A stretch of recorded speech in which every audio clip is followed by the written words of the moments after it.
Hello and welcome to Conway's Kitchen. It's a finger lick and it's an easy way to cook.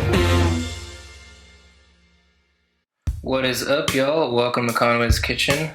I am very excited because today I am going to show you how to make what's pretty much the Taco Bell mild sauce. I was trying to find a marinade for tempeh, tofu, chicken, just anything that needs to be marinated. I was just kind of messing around with some marinades and I was hit with a wave of nostalgia and I was like, it's the Taco Bell mild sauce. Tastes pretty close. Let's check it out.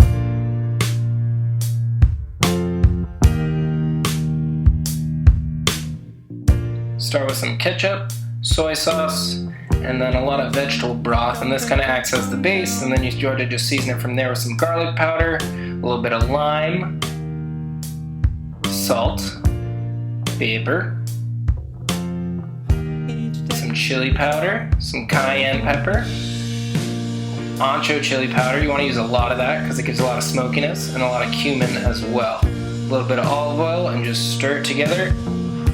Give it a little taste. Make sure it's where you want it. Keep in mind that the heat of the oven will, incorporate the flavors a bit more.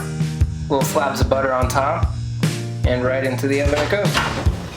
Hey Google. Hey Google.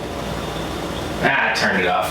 Damn it. I'm in. You definitely want to see it get to a good boil in the oven. The reason why I gave a temperature range is because I was roasting vegetables with it. If I wasn't, I'd probably cook it at 425, but I don't like to cook my vegetables that high, so that's why I cooked it at 375. But then you just some brown rice, some veggies, throw the tempeh on top, and then you can just start to add some extra juices to it.